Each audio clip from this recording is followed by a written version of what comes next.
For decades, they've played the tough, quiet type, but now the mask is coming off.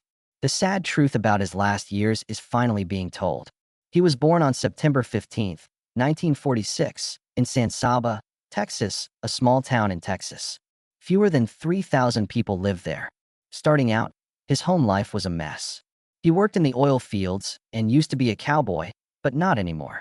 Lucille, his mother, was a lawyer, a school teacher, and a beauty queen all at the same time. Their relationship didn't last. They were married twice and then split up. There was a lot of talk about them in town.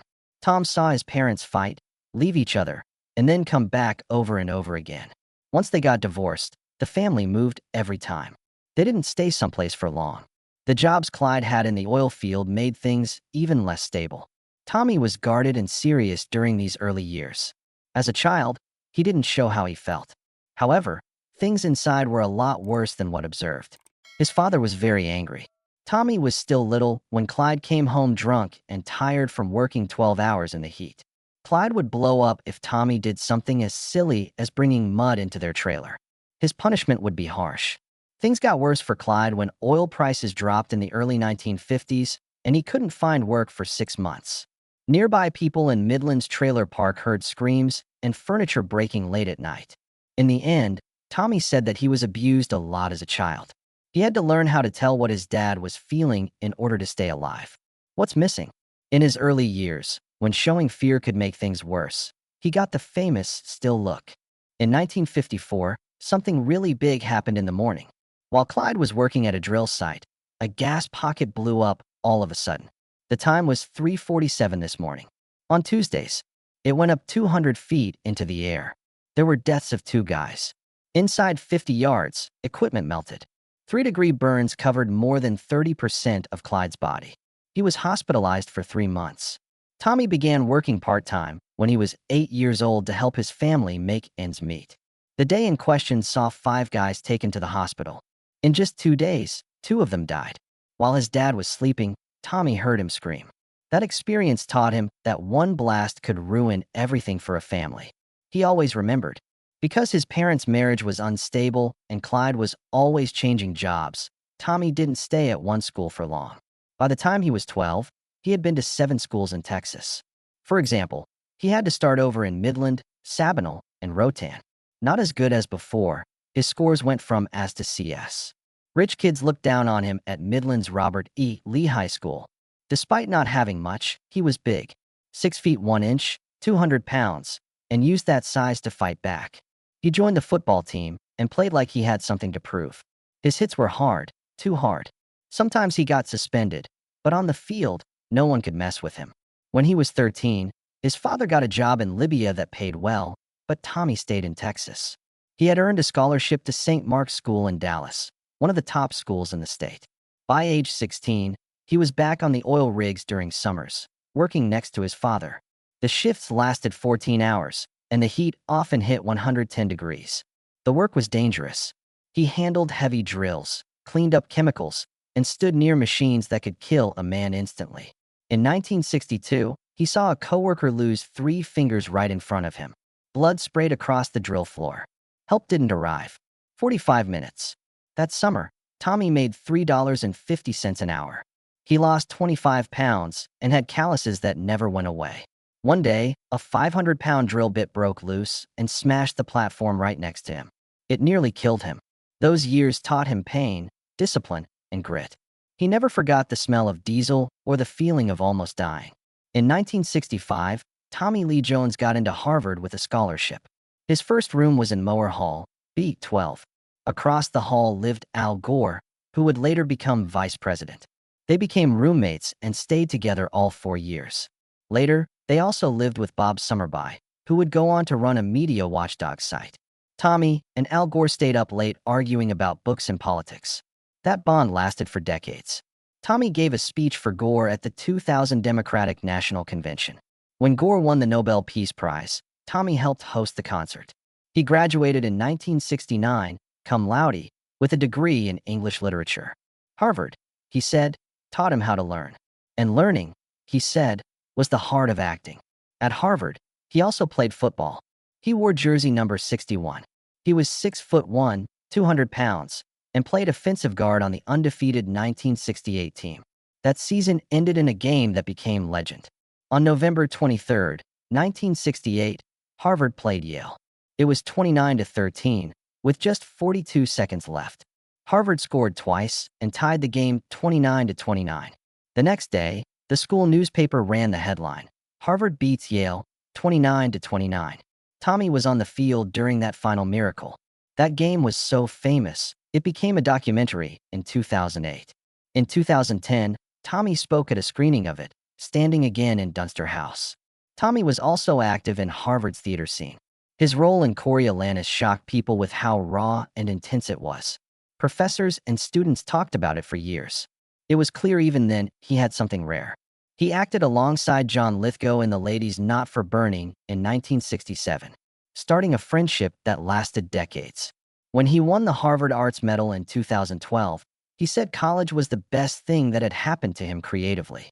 After graduating, he moved to New York. His first professional play was A Patriot for Me, directed by Harold Pinter. That was in 1969. Over the next few years, he appeared in Fortune and Men's Eyes, For on a Garden, Blue Boys, and Ulysses in Nighttown. To pay the bills, he took a steady role in the soap opera One Life to Live, playing Dr. Mark Tolan from 1971 to 1975. His first movie role came in 1970 with Love Story. He played a small part, but it got him noticed. The lead character in that film was based partly on Tommy and Al Gore, who had inspired author Eric Siegel during his time at Harvard. The film made over $130 million and got 7 Oscar nominations. In 1977, Jones starred in The Amazing Howard Hughes, a 2-part TV movie that aired a year after Hughes died. He played Hughes from young genius to broken recluse. Some said it was the most accurate version ever filmed. Jones nailed the voice, the mannerisms, everything. That same year, he was in Rolling Thunder, playing a quiet, wounded Vietnam vet. Critics said he was sensational. In 1978, he starred in Eyes of Laura Mars as a detective chasing a killer through a world of violent fashion photography. The movie made $20 million and became a cult classic. That same year, he led the Betsy, playing a race car driver designing a new car during the energy crisis. But Tommy's heart never left Texas. He built a polo ranch on 55 acres in San Saba with 48 horse stalls, an arena, and an exercise track. He gave horses and money to Harvard's polo team for over 15 years. Students who trained at his ranch called it boot camp. He also bought a 50-acre polo farm in Florida and sold it in 2013 for $26.75 million. He didn't care about glamour. He played polo on rough dirt during droughts because that's how cowboys did it. That's who he was. When Tommy Lee Jones played Doolittle Lynn in Coal Miner's Daughter back in 1980, it became the start of something big.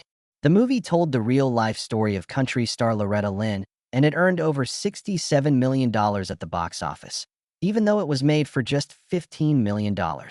Jones got his first Golden Globe nomination, but it was Sissy Spacek who won the Oscar for Best Actress. The movie was shot completely in Kentucky and Tennessee, which made the story feel more real. There were intense bar scenes that made people wonder if things got rough off camera too, but nobody ever confirmed anything.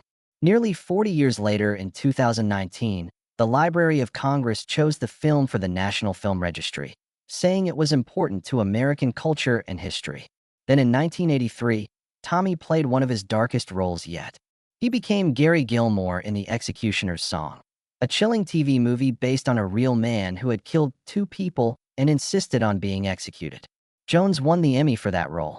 The movie took 4 hours to tell the story and was written by Norman Mailer, who had also written the book. The team behind the film talked to over 120 people to get every detail right. Jones's method acting was so intense that some believed he had gone too far, but no proof ever came out about him putting his health at risk during the role. In 1986, he took over Central Park in a movie called The Park Is Mine. He played a Vietnam veteran who turned the park into a war zone to show how badly veterans were being treated. His friend had left behind weapons and plans before dying, and Jones's character used all of it to make his point. The story felt like something out of a Rambo film with action scenes and a soundtrack by Tangerine Dream. There were big explosions, but no reports of anyone getting hurt on set. In 1995, he directed and starred in The Good Old Boys, a Western made for TV. It wasn't just another role for him. That's where he met Dawn Laurel, the woman he would eventually marry. At the time, he was 49 and still married to someone else while Dawn was 31 and working as a camera assistant. They started dating during the film and got married on March 19, 2001 in Texas. Some critics thought the movie was too much of a vanity project and rumors went around that it went $500,000 over budget, but nothing was confirmed. In the package released in 1989, Jones played a prisoner and assassin caught up in a Cold War plot. The timing was awkward because just 3 months later, the Berlin Wall came down and suddenly the whole premise felt outdated. He worked alongside Gene Hackman and filmed scenes in harsh conditions. But even though some said it was freezing and tough, there were no official reports of injuries or language training pushing him too far. His big Oscar win came in 1993 with The Fugitive. He played Deputy U.S. Marshal Samuel Gerard and beat Leonardo DiCaprio and others for Best Supporting Actor. The movie made nearly $370 million globally, but the shocking part wasn't his performance. It was what happened to Harrison Ford.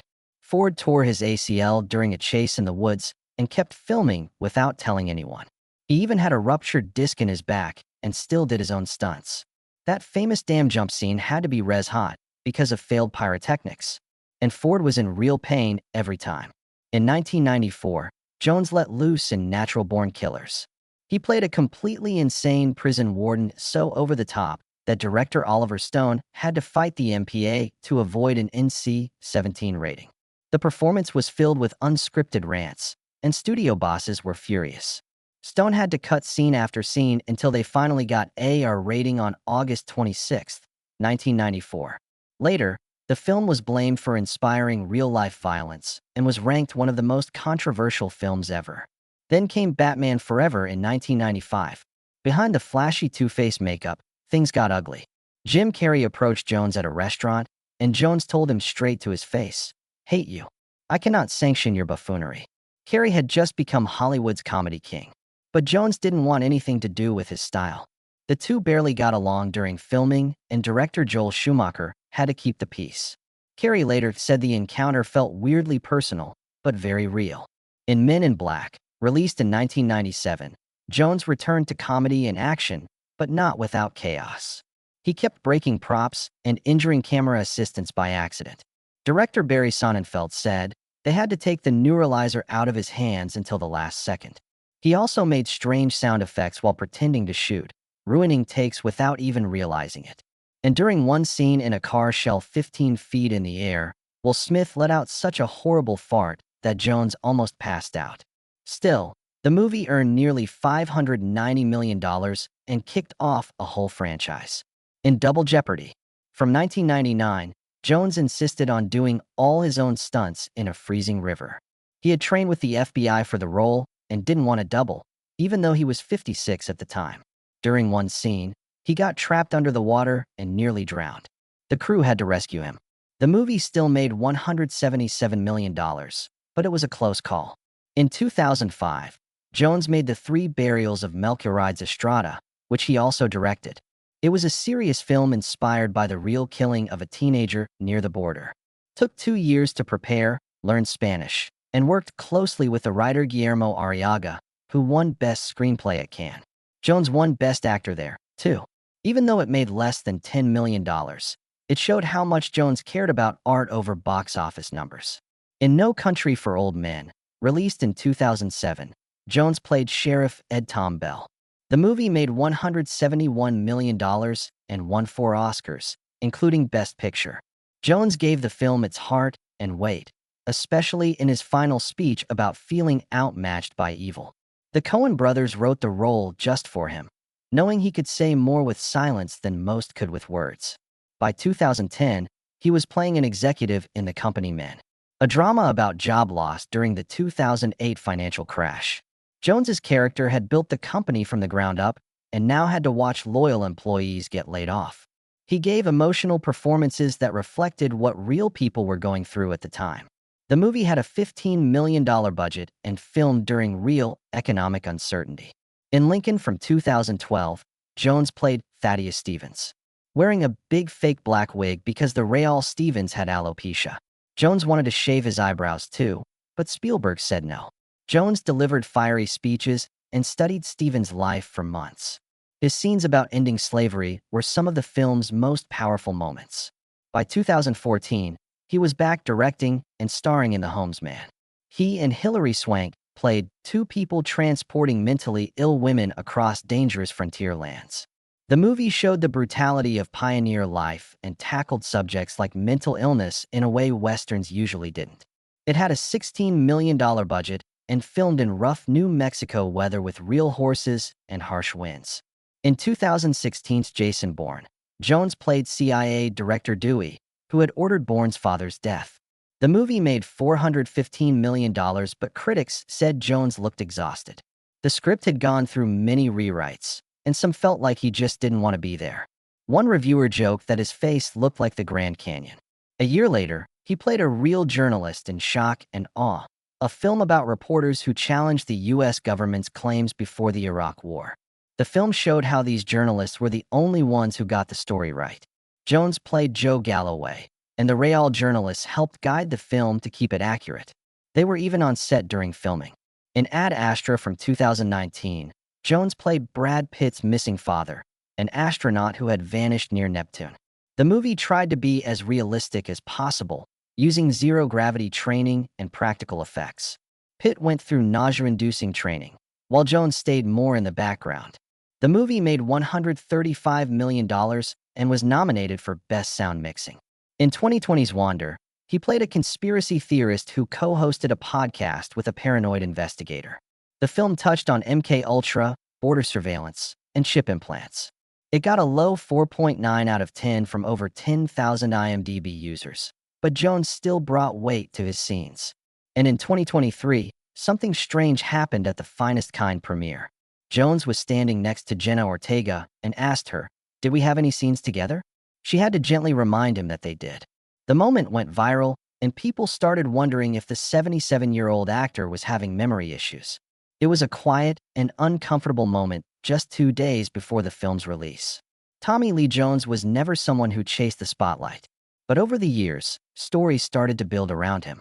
Some were true, some were whispered half-truths, and others no one could really confirm. One of the biggest rumors online was that he turned down roles in Pulp Fiction and The Shawshank Redemption. But when you actually look into it, there's no real proof. Tom Hanks turned down Shawshank because he was busy with Forrest Gump, and Tim Robbins got the part. And Pulp Fiction had actors like Michael Madsen and Lawrence Fishburne, who passed on key roles.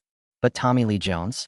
He was never officially attached to either film, no matter what people say online. Then there was the claim that he once punched a stuntman on the set of Under Siege and had to quietly settle a $100,000 lawsuit. But again, no actual records show that happened. Under Siege came out in 1992. It was a big hit, and made Steven Seagal even more famous. Tommy Lee Jones was in it too, intense as always. But the supposed punch and payout, it just doesn't exist in any of the official records. People close to the production never mentioned anything like that. The film was shot, wrapped, and released with no known problems. Another rumor said Samuel L. Jackson nearly walked off the set of The Sunset Limited because of a clash with Jones. That film came out in 2011. It was small, quiet, and only had 2 actors, Jones and Jackson. Sitting in a room talking about life and death, Jones directed it. Some people online claimed Jackson wanted to quit over creative differences, but interviews from the time tell a different story. Jackson later said it was one of his most demanding roles, not because of any drama, but because of the script's deep philosophical theme. Both men respected each other. There was no walkout, no fight. A strange story spread about how Jones broke his arm playing polo in the early 2000s and delayed Men in Black 2, Ladwer 2, but nothing backs that up. The film started shooting in June 2001 and hit theaters in 2002. The real delays were due to the 9/11 attacks. Parts of the film had to be changed because scenes were set in New York. It had nothing to do with polo. Even though Jones has had his fair share of polo injuries, including a bad fall in 1998 that left him unconscious, none of those injuries delayed his work on Men in Black. But one story that is real came from the set of Black Moon Rising in 1986. Back then, Jones was drinking heavily. Linda Hamilton, who acted alongside him, later said she hated working with him because of it. She didn't hold back. She said his drinking affected everything. Jones never spoke publicly about what drove him to drink during those years. He kept that part of his life locked up, but people on set saw the effects. He was just 40 at the time and still trying to solidify his film career. It was a low point for him, both personally and professionally. Jones's personal life had its own share of storms. He married Kate Lardner on New Year's Eve in 1971. She was the granddaughter of famous writer Ring Lardner. She had 2 kids from a previous marriage and gave up her own acting career to support Tommy. But by 1978, it all fell apart. The divorce papers filed on February 9th said he was too obsessed with work. Kate said he barely spent time with the family. The marriage lasted just over 6 years. After the split, Kate started rebuilding her career and eventually became a sound editor in the film world. He married again in 1981, this time to Kimberly Clawfly, a photographer he met while filming Backroads. They had 2 children. Austin was born in 1982 and Victoria came along in 1991. But during the filming of The Fugitive in 1993, rumors started to swirl. People whispered about an on-set affair. Things got worse the next year during Blue Sky, when tabloids claimed he got involved with Jessica Lange. Kimberly filed for divorce in 1996. The court gave her full custody of the kids, a large financial settlement, and ongoing support. What shocked people was how emotional Jones became during the custody talks. He didn't want to lose contact with his kids. The marriage lasted almost 15 years. He met Dawn Laurel in 1995 while filming The Good Old Boys. She was working behind the camera, and they clicked right away. At the time, he was still married, but things were already ending. They showed up as a couple in public by 1998. Then on March 19, 2001, they got married quietly in Texas. Her sister even designed part of the ranch for them. But in 2024, something changed. Rumors online said Dawn had been diagnosed with something serious. Nothing has been confirmed, but Jones suddenly pulled back from work. At 78 years old, he reportedly told close friends he wanted to stay close to Dawn on their 3,000-acre ranch in Texas. That ranch wasn't his only property. In 2002, he bought a 55-acre polo ranch in San Saba with 48 horse stalls and a pro-level field. But a terrible incident happened in 2010 when a guest was badly injured during a polo match and sued him for $2.3 million. The guest blamed unsafe conditions and poor horse care. Jones fought back. The court ruled in his favor, saying that polo was risky by nature. Even so, he had to pay over $400,000 in legal fees. Back in 1998, at a different ranch near Houston, he had his own scary moment when a horse stumbled and threw him off. The horse stepped on him. He passed out and was rushed to the hospital. 2 days later, he was back watching his team from the sidelines. As for his kids, he keeps them out of the spotlight. Austin acted once, playing a banjo player in Jones's 2014 film, The Homesman. He also worked behind the scenes on the soundtrack. After that, he left acting and went fully into music. His albums, Dead Calm in 2022 and At the Polo Club in 2023, came out under a small label called Perpetual Doom. He also made music for films like Frontera and Metamorphosis, junior year. Victoria had a few small roles too. She showed up in Men in Black 2 when she was just 11 and later in the 3 Burials of Melquiades Estrada. At one point, Jones even fired her from a set when she didn't show up on time. The crew had to step in and calm things down. By December 2023, people started to worry. At the premiere of Finest, Ken, Jones looked painfully thin and confused. Friends were shocked. His eyes looked sunken. And he even asked Jenna Ortega if they had acted together in the film, forgetting they shared a scene. Jenna gently reminded him. That moment went viral. People began to wonder, was it memory loss? Was he sick? In 2025, rumors exploded. Some said he had cancer. Others guessed Alzheimer's or another illness. But no official statement ever came. Jones has always been private, especially about his health. But the way he looked, the way he spoke, and the way he suddenly stepped away from acting made people fear the worst. Financially, he took a major hit too. In 2019, he sold his Wellington, Florida, polo estate for $10.95 million. That might sound like a lot, but he originally listed it for $26.75 million in 2013. That's a $15.8 million loss. He bought parts of the property over time. $2.95 million in 2002, $1.1 million in 2003, and another $550,000 in 2012. It had everything: 2 polo fields, dozens of stalls, a staff house. It just didn't sell. Still, he kept his massive 3,000-acre ranch in Texas with its 150-year-old home, 50 horses, and full cattle operations.